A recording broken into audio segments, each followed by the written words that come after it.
মাননীয় সদস্য মোহাম্মদ মুক্তার আলী, যশোর ৬। আসসালামু আলাইকুম রহমতুল্লাহ। মাননীয় স্পিকার, আপনাকে ধন্যবাদ।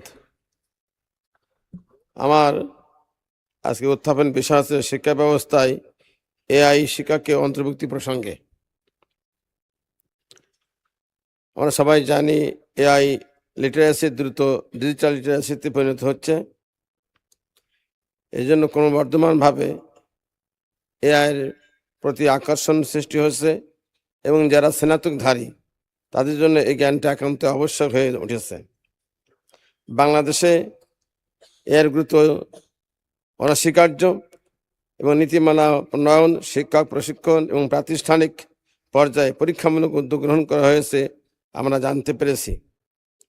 2026-2030 সালের ন্যাশনাল আর্টিফিশিয়াল ইন্টেলিজেন্স পলিসির খসড়া নীতিমালায় এআই সক্ষমতা বৃদ্ধি, দায়িত্বশীল এআই ব্যবহার এবং মানব সম্পদ উন্নয়নের উপর গুরুত্ব আরোপ করা হয়েছে। এটি ইঙ্গিত করে যে এআই শিক্ষা জাতীয় অগ্রাধিকারের একটি গুরুত্বপূর্ণ বিষয় হয়ে উঠছে।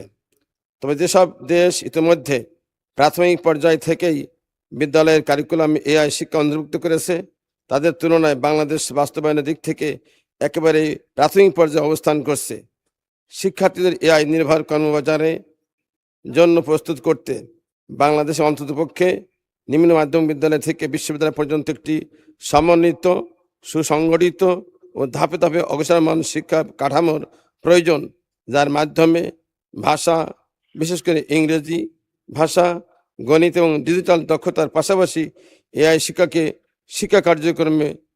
শিক্ষাক্রমে একীভূত করা যায়। বর্তমান বিশ্বের প্রেক্ষাপটে বিশ্বের অতীব জরুরি ও জনগুরুত্ব সম্পন্ন